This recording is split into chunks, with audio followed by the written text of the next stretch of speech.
Rangers, welcome to Super Report Reviews. My name is Steve. Today I'll be going over the Figma Giant Warrior from A Giant Warrior Descends on Tokyo, which was a little short film that you can still somewhat find on YouTube.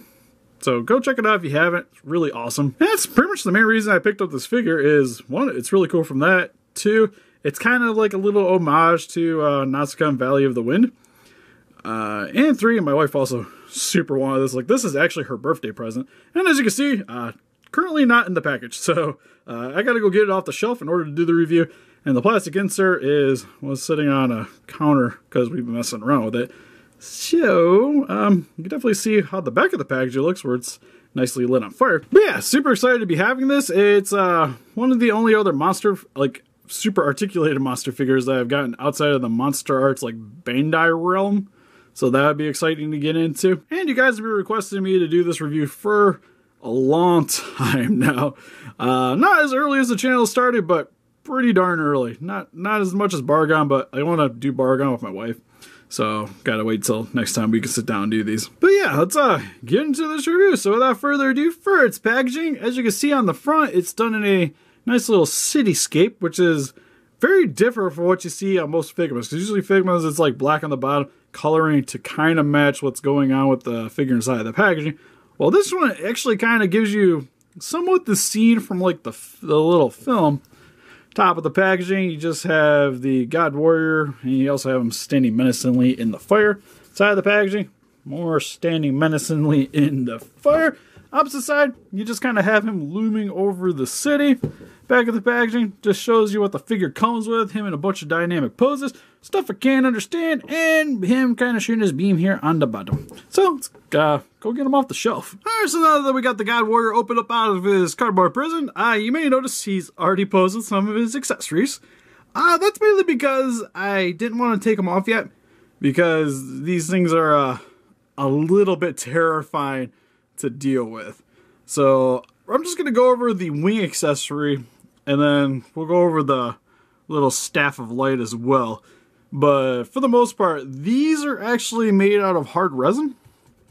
So these are very, very scary to actually deal with, because even trying to get those into his shoulder sockets, yeah, they felt like they were going to break. So I'll show you guys, because I'll take them off in the video, and you kind of just reverse engineer to swap out the parts if you guys are watching this to try to figure out how to get these things in and out.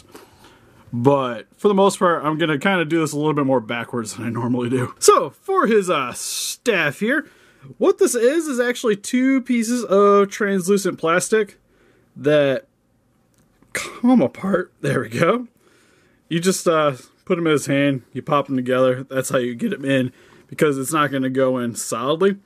So you get two pieces, which you can actually use for his beam too, because he does come with an extra face. But when fully attached, again, these parts are a little bit scary. This is a little bit flexible too, so you kind of got to worry about that a little bit. But get you out of here for a second, just so you guys can get a little bit of a better look at it. It's just clear translucent plastic with a little bit of yellow and more of an ember color towards the center of the base. Looks really cool. It's something that I would have expected the figure to come with. What maybe would have been kind of nice though is if you want to use it for a beam, possibly it coming with a little stand accessory so you can have it like hovering, sort of like what they do with the Tamashii beams. But since this is primarily meant to be the spear, I kind of understand. But it just would have maybe been cool to maybe give this a little bit more options. But the other thing I noticed is mine's a little crooked and kind of hard to get in there, because this is where the connector piece is, and once you get it in so far, it gets super tight on here. So again, just be a little careful when inserting this into here. Make sure you're going to be wanting to go straight into the spear. But outside of that, pretty neat little accessory for him. Then he also comes with his Figma stand, which actually has something reminiscent of a Tamashii grip in order to wrap around his waist, because without it, he's not going to stand very well, especially if you put the wings on. But it does hold him in there pretty securely. I will take him off there for a second and gently place him on the review table. But you can see here, has little clamps, and then this part is removable. You can actually peg this into him, because right here is a little peg hole. So you just insert that in.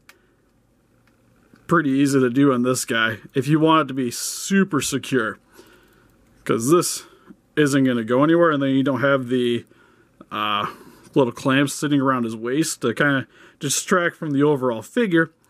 But then again, this also is going to hinder his posability right here around the waist, so it all kind of just personal preference at this point.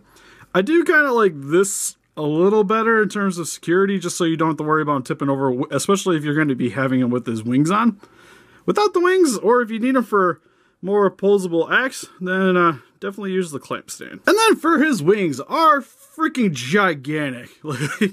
Like especially how it's thin and frail the kaiju looks. Not the actual figure. The figure is actually pretty sturdy.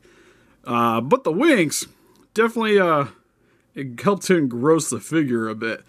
But again, they do feel like resin. Also feel sort of not brittle, but easily breakable. Like I wouldn't want to apply too much pressure onto these. So that makes this a very scary accessory for a very scary kaiju, I might add. But the color scheme is done in a auburn color, just like you've seen on the center of the staff, with a little bit more of this darker cream color spread out throughout the rest of the wings here. Looks great. I kind of wish it was maybe a little brighter though, because especially that from what you've seen in that little short film, these actually were pretty brightly yellow. Same with the little horn crest thingies here on the chest. So for that, I maybe would have liked to have seen a little bit more coloring on them, just to kind of help replicate that look a little bit more.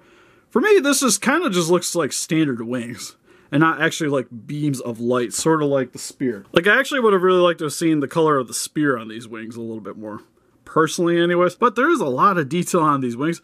For me, it looks more insectile, like something that like you'd be more reminiscent of, like I say, a fly. But yeah, still really awesome to see for this guy, and a great accessory. Now, how you remove these anyways, is first we're gonna take off his arms, which you just pull straight down from the shoulder. They're on a peg. When you put the wings on, it does hinder the posability of the arms, I want to point out too, because you can't bring them quite upright because the top part here, which is soft, makes contact with the wings here, so it kind of hinders it going backwards anyways, but you can still get a pretty decent range of motion.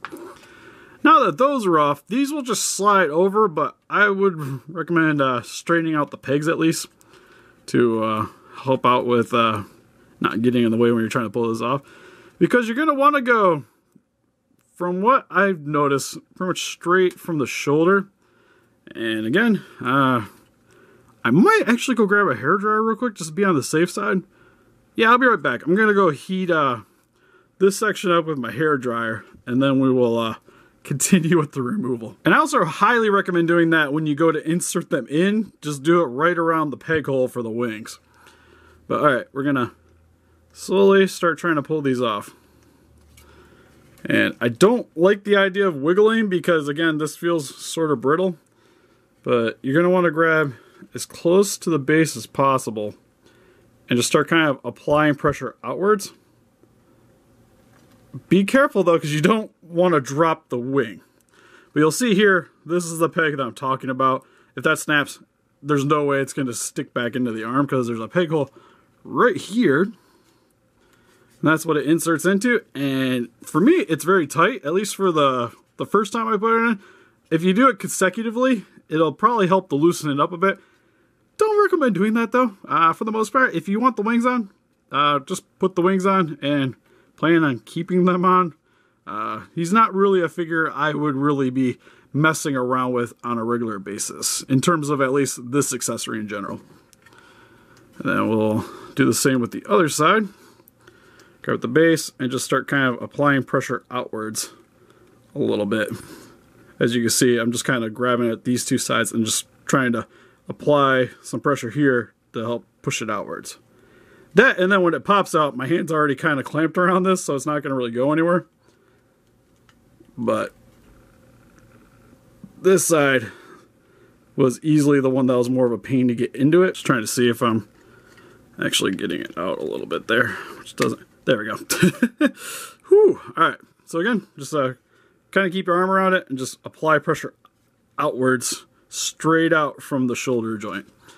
But now we have his wings off, and then you just kind of remove the rest of the joint here, because where the other shoulder joint, where at least the little back plate here, sits right in between the ball joint. Which actually, gotta go grab the accessory. I'll be right back. Okay, so we got the joint here. What you're gonna want to do is pop that in through right there. And then for each side, there's a little circle peg, which I kind of wish they would use for the wing. That's a giant centipede that just went under my door. Scared the crap out of me. Anyways, you're gonna want to push this into the ball joint, and then this goes right into the old peg. So you just pop each on. There we go. Stays on there actually very well. I'm gonna have to go hunt that centipede down here in just a second. But we will do the same for the other side. Trying to finesse this around. You just pop that in. Then kind of just set this right into where the wing's hooked into. And then you just push everything on. Really easy to do. Not nearly as terrifying as the wings, I might add. Not nearly enough.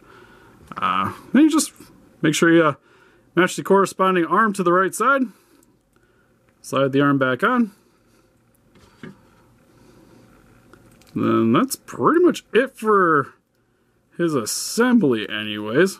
So now that we have him set up how he comes standard out of the package anyways, I'll go into more detail on those once we get into just going over his overall body scheme. Then next for his head. Yeah, it comes with an extra little head sculpt so you can get his him shooting out his beam attack. But you'll see that it comes with the entire neck, which I almost, no, never mind. The head is actually molded underneath, so you can't just swap up the heads. That's weird, but okay. So we're going to want to remove the neck here, which you can see is on a little ball joint there, so that should pop out pretty easily. Actually, it just kind of slid off the head. No! That does not want to come out. This is going to be fun. Without trying to break it anyways. There we go. Whew. If you have any problems with that, again, hairdryer does wonders. Though the head likes to pop off really easy on that guy. And then we just pop this version on afterwards. So now we have our Giant of Light shooting his beam of light, which does look freaking awesome. Again though, I kind of wish the colors were maybe a little brighter on it though. Especially for the eyes. I love that they're translucent, but I wish they would maybe show up a little bit better. And I do like to see the teeth folding up around this barrel here, which is something that was very visually striking from that little short, is when he just like opens his mouth, his teeth start like lifting upwards, and then that comes out. Super creepy. And then you have the spraying of the light around here, which again, if you want to use the beam, if you get to sit somewhere, you can use this as like its own little effects piece, which is super awesome. But you're gonna have a problem trying to pose it with this, but still an option nonetheless. But yeah, the detailing is really solid on there. It's just kind of odd to not see a joint here, but I imagine that's just to make sure that the mouth stays where it needs to be for this little effects piece. But outside of that, yeah, just I wish the eyes were brighter. Biggest complaint on that one. Then he comes with a pair of creepy extra long finger open hands, which are just for more stagnant poses, slashing, whatever you need him to do. Then he comes with a pair of gripping hands for his spear slash staff of light if you need him to punch something, or if you just want a more clenched fist while you have him posing on your shelf. Then for a closer look at his details, head sculpt is terrifying on this guy, with his gigantic oversized teeth just kind of hanging out of the front there and a nice bone coloring. And then the head is done kind of like a weird helmet, where it has this little fold coming in on the undersection of the skull here. Really cool. And can its mouth actually articulate is my question. Okay, you can't actually get it to open. It's just a bit of a pain in the butt. So there we have him doing a very, actually really solid roar once you get that open. It's just getting this to articulate around the teeth is a little bit frustrating, but still cool to see on this figure here. And then for his body, he's done a brown color scheme with some dark brown undertones, and it kind of looks like he's made out of wood, at least to me anyways. because you see like a little bit of what kind of looks like skeletal structure, but a lot of that just kind of reminds me of like older carvings. And it's just a very visually striking look for the kaiju here. Because even checking out his stomach here, where his belly button is, it kind of looks like a little jewel. And then moving up here, you'll see there's one right there and one at the base of the throat. And it's just really cool to see like all these like little minute details just kind of spread out through the front of the kaiju here. Then he has like a sunken in chest cavity. That's gotta hurt, you know? Like, ow. It hurts me looking at that thing. It's like, again, hurts me looking at this thing. But he does have his little spike protrusions, which you have a total of 8 sticking out from the back here, not including his spinal bones. And then 2 sticking out of the front. And again, I would like to see these done in a much brighter color scheme, because as you can see, they're in the same kind of ember color that we've seen on the wings. And in the little short, they were definitely a lot brighter than that. Like, these are actually some of the more visually striking parts, because it just really helped to accent what was going on with a lot of the details in the body, while these kind of just blend in.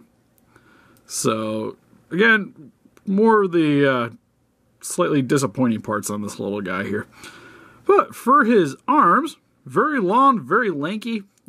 Just like we see on the hands are very long with the fingers, which helps to kind of accentuate the kaiju, because since a lot of his stuff is very long and exaggerated, just like his teeth, his arms, especially his legs.